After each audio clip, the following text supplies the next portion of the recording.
Anna with Straightsmile Solutions, straightsmilesolutions.com. Let's talk about how to submit for refinements easier. And this comes up pretty often for me when I work with a doctor, say a new doctor on an a la carte case, and then they're like, oh, wow, I really love this treatment plan, but what happens if it gets off track? I don't want to have to pay for another a la carte session with you. And yeah, you're right, that's a concern. But here's the thing, as long as there's no pathology, no major issues, you're taking your progress panos, you're checking your tracking every few weeks, either virtually or in person, and it's just like minor tracking issues, but the bite and everything is still healthy, all you gotta do is just reboot your case back to the original plan. That's all it is. So this is kind of some tips on how to do that. Now, of course, if in the gut feeling you feel like something is going weird, like if you let it get too far off track, weird things can happen. And we're going to make some content on that later this week.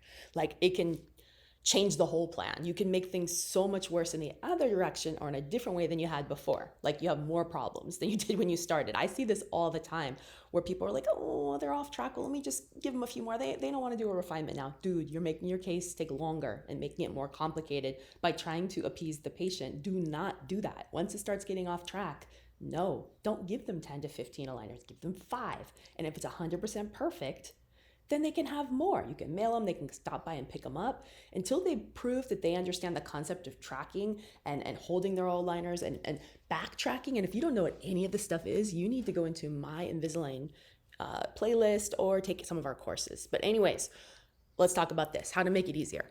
Okay, so first thing I suggest is not doing the defaults. For existing attachments, the default is going to be to take the attachments off and put them back on. What a pain in the butt. If you are doing the exact same plan and everything looks good and the bite still looks good and everything's still healthy and we're not having any problems and you've put on your dentist hat and you know it's all good, then just keep existing attachments on. It says tooth movement may be compromised. I always put a little disclaimer, and granted the window for this treatment instructions, I'll kind of read you what I have, but that's the biggest I can make it. It's only going to show 3 lines at a time. So I'm missing a few things, so I'll give you a few suggestions. But I always tell them add additional attachments as needed. That means you'll get a tray just for the new attachments and it'll fit over the existing attachments. So the existing attachments stay on, you scan with them on, okay? Assuming that you put them on well. Now, if they're worn down, they're stained, no, take them off, do this, it's not going to work as well.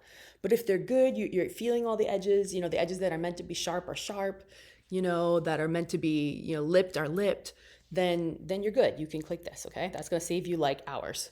Okay, then you click continue towards achieving the same final treatment plan as in the limb. The default's going to be make finishing. That gives you a sloppy, fast answer.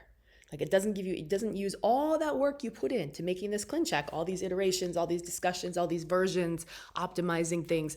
Why the heck would you click this? You click this, you're starting all over again from scratch. Click this, you get the same plan.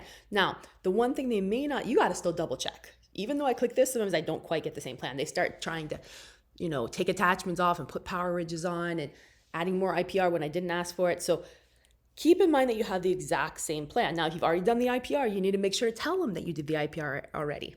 You might still need more, but, maybe you underdid it, but you got to let them know. You also got to look at the number. I would wait. They might give you the exact same number of trays you had last time, but they probably won't. They'll probably try to shortchange you. So you may have to kind of do some mental math and be like, okay, my other plan was 60 aligners. I got solid halfway through the plan, so 30 makes sense for the rest. But that's just kind of my thought. But you got to see how well they tracked. If they didn't track well, then you need to slow the plan down. Okay, so here's some of my treatment instructions. And, if you ever work with me on an a la carte case, we'll go over this more. And, this is not some copy and paste thing. Every case has to have slightly different treatment instructions, but this is just kind of like overarching instructions that I tend to use when everything's going really well and there's just a minor tracking issue and they didn't keep their old aligners to backtrack. So we're just rebooting, okay? This is only for this. So basically I'm saying refer to movements in the previous plan, add additional attachments as needed for significant extrusions, uprighting, torque, or rotations.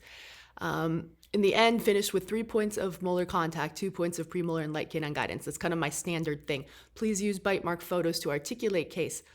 please use existing attachments and refer to movements in the previous plan. Okay, so you get the idea. So I started with this and then that's the rest of it. But those are like, that is in pretty much all my treatment plans, those sentences, if it's a reboot. So hopefully this helps you, dude. If you just have an awesome Clincheck at the beginning and you keep really tight control on the tracking and they save their old aligners, you really almost never can screw up on these things.